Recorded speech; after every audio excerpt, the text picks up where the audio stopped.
Hey guys, it's Andrew, and today I'm going to talk to you about why I switched from Canon to Sony. I used to use the Canon 70D, and now I'm using the Sony a6500. So I'm going to talk to you about why I made the transition over, what I like so far, and what I don't like so far, which aren't very many things that I don't like so far.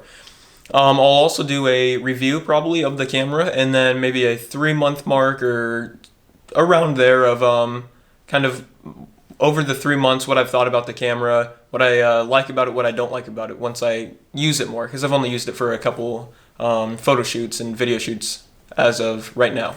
So like I said, I switched to the Sony a6500, which is currently filming this in 4K at 24 frames per second in the Super 35 crop, I believe. I'm using the 51.8 millimeter. It's the nifty 50 for Sony. And then it actually focuses a little bit loud if you keep it on continuous. From what I've seen, it kind of ticks. So I actually have a mic hooked up right next to me. So to answer your question, why did I switch to Sony? There's a few reasons. Canon just, this is my opinion, seems to be behind compared to where Sony is going. Putting 4K and even their smaller models like the a6500 and even the a6300. Canon just released the 60 Mark II, which I would have gone with, full frame. It's got the dual pixel AF that I love with the 70D, but it's not 4K. And if it was 4K, I would have stuck with Canon, I would have stuck with my glass. So as a little background, I've been shooting Canon for about 3 to 4 years, I believe. I started with a Canon T5 with the 18 to 55 kit lens and the 75 to 300 bundle lens. And then I upgraded. I think the first lens I got was my nifty 50 for Canon. Then I just kept trying different focal lengths. I tried the 10 to 18. Love that lens, still probably one of my favorites. I like the wide creative shots. And then I bought a 70 to 200 f4 non-IS, which is the only lens that stuck with me because it was an L lens from the get-go. So around that time I also bought a Canon 10D, yeah, the really old one, that's it, for $50. And that was just kind of to play around with, have a second camera, so I didn't have to switch lenses. Wasn't good for low light or anything like that, but portraits, it still had a place to shine. And just recently before, well, I still have my 70D, but I'm planning on selling it. Just recently before I made the switch, I bought a Tamron 15 to 30 2.8 vibration control, which is a really nice lens, really expensive lens, and sold that. And so now I'm here with Sony. Okay, so to keep going with a little background, this is the 70D. This was the camera that I always wanted. I got the T5 and the 10D because I couldn't justify the price at the time with what I was doing. I didn't really have a intention of shooting any portraits or anything. I was just going around and taking pictures of things that I thought were cool. Now that I have done portraits, senior photos, I shoot a lot of video, the 70D made sense to get. Has the flip out screen, has the mic jack. This right here, that's great. Flip out screen. Sony doesn't have that. They have a articulating screen on the back. It's nice if you're filming down low or something, but if you're filming yourself, flip out screen comes out. Sony hasn't done that yet. Another really good thing about this and why I used it for video so much is because of the dual pixel AF built into the sensor. So basically it'll track any subject. You can just set it up, put it in autofocus, and it'll record you. If I go back there, it'll keep going. If I bring in something new into the frame, it'll keep going. Now the Sony, I don't know if it's going to track my face or the camera. I can't tell. Looks like it's onto the camera now. So it's going to track kind of whatever it just thinks looks focusable in continuous. Now if I drop the camera, it should come back to my face. There we go. So dual pixel AF was really nice to have, and I still kind of miss it with the 6500. It's close. It's really good focus-wise if you're coming from like a Lumix or a Nikon even. I don't know about the D850, but that's kind of out of this league anyways. But the focus on this is really good. The dual pixel still does have the edge though. So I don't know what Canon was doing.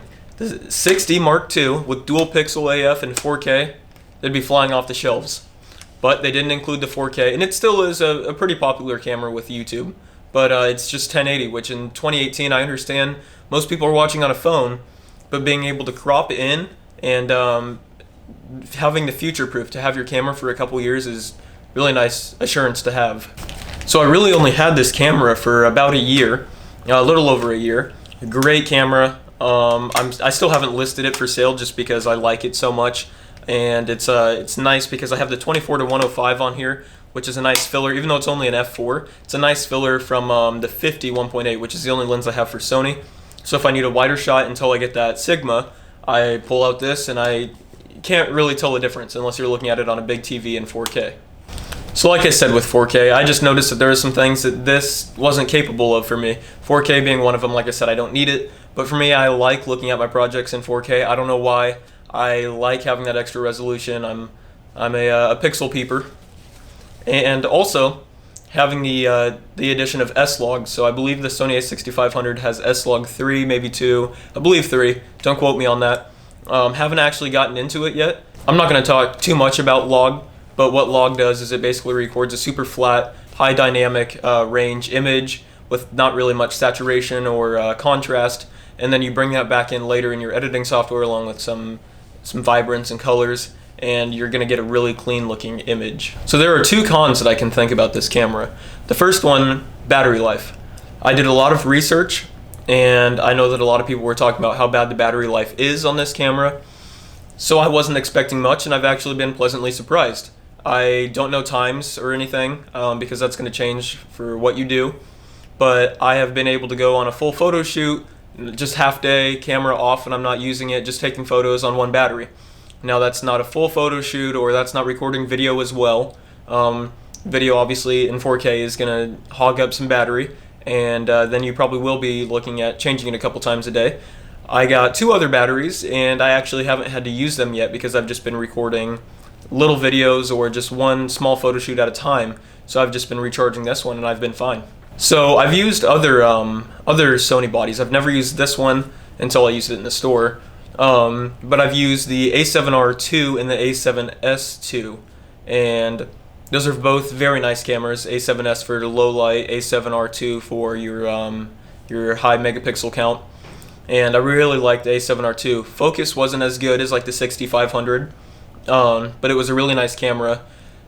I used some expensive lenses with it too, the 24 to 70 2.8 G Master and the 70 to 200 2.8. I believe that's a G Master as well. Not sure. But my con with Sony so far, not really a big con. You just have to have the money for it. But Sony lenses seem to be significantly more expensive than Canon. I'm not saying Canon is cheap at all, because it's not. But Sony seems to be even more. And I do think the build quality, I know that like the 70 to 200 from Canon will take a beating, but the build quality of like the 24 to 70 from Sony, it looks really nice. I think better than the Canon 24 to 70 just because of how clean it is and the just the metal kind of body. The only issue is the price. They are very expensive. So I thought about getting a Metabone speed adapter to convert my Canon EF lenses to mount onto my A6500. They were expensive. I think they were around $400. You can get them cheaper used. But also, I heard that you lose some of the focusing benefits, like the eye autofocus.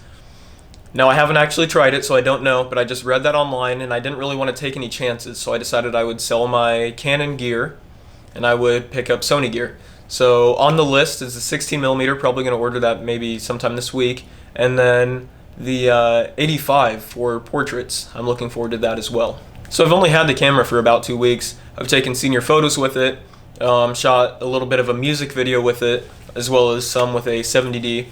And so far I've been really liking it. Haven't had any overheating issues. It is winter, and I was shooting outdoors. That would also be a reason why it wasn't overheating. But if you were out in the desert somewhere filming in 4K, you might run into some overheating issues. It's kind of known with the Sonys. So I was thinking about the A6300 versus the A6500 for a while, the A6500 being about $400 more, and I was deciding if it was really worth it. The difference you get is, I think, 2 additional custom function buttons, which are nice. I have one set up to control eye autofocus, and I don't think I've set up the other one yet. But what really made me convinced to get it was the image stabilization in the sensor. Now, I've always had, on Canon obviously there is no IS in the sensor, so you have to get IS lenses. This 24 to 70 is image stabilized, but my 70 to 200 was not, and it was not usable for video if I didn't have a tripod or a monopod. So that's really nice to have built into the body.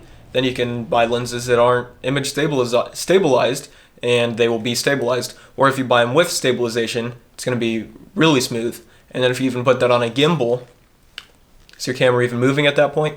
So guys, thanks for watching. That's kind of what I've experienced so far with the A6500 and why I switched.